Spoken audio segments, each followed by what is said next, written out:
On the back of the chair next to her hangs a varsity jacket. This, too, is far from new. She is probably college freshman age, though an air of high school still clings to her. Hair, black, short and straight. Little makeup, no jewellery. Small, slender face, black-rimmed glasses. Every now and then an earnest wrinkle forms between her brows.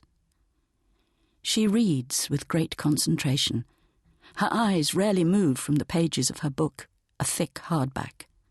A bookstore wrapper hides the title from us. Judging from her intent expression, the book might contain challenging subject matter. Far from skimming, she seems to be biting off and chewing it, one line at a time. On her table is a coffee cup and an ashtray.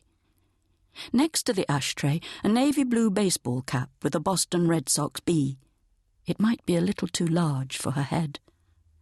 A brown leather shoulder bag rests on the seat next to her. It bulges, as if its contents had been thrown in on the spur of the moment. She reaches out at regular intervals and brings the coffee cup to her mouth, but she doesn't appear to be enjoying the flavour. She drinks because she has a cup of coffee in front of her. That is her role as a customer. At odd moments she puts a cigarette between her lips and lights it with a plastic lighter. She narrows her eyes, releases an easy puff of smoke into the air, puts the cigarette into the ashtray, and then, as if to soothe an approaching headache, she strokes her temples with her fingertips. The music playing at low volume is Go Away, Little Girl by Percy Faith and his orchestra. No one is listening, of course. Many different kinds of people are taking meals and drinking coffee in this late-night Denny's, but she is the only female there alone. She raises her face from the book now and then to glance at her watch, but she seems dissatisfied with the slow passage of time. Not that she appears to be waiting for anyone.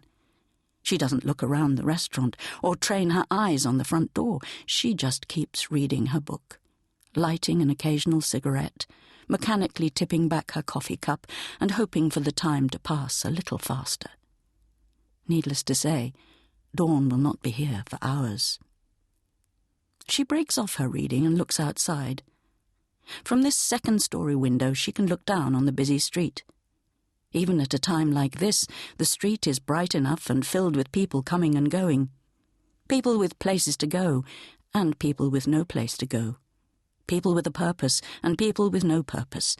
People trying to hold time back, and people trying to urge it forward. After a long, steady look at this jumbled street scene, she holds her breath for a moment and turns her eyes once again towards her book. She reaches for her coffee cup. Puffed no more than 2 or 3 times, her cigarette turns into a perfectly formed column of ash in the ashtray. The electric door slides open, and a lanky young man walks in. Short, black leather coat, wrinkled olive-green chinos, brown work boots. Hair fairly long and tangled in places. Perhaps he has had no chance to wash it in some days. Perhaps he has just crawled out of the underbrush somewhere. Or perhaps he just finds it more natural and comfortable to have messy hair. His thinness makes him look less elegant than malnourished. A big black instrument case hangs from his shoulder. Wind instrument.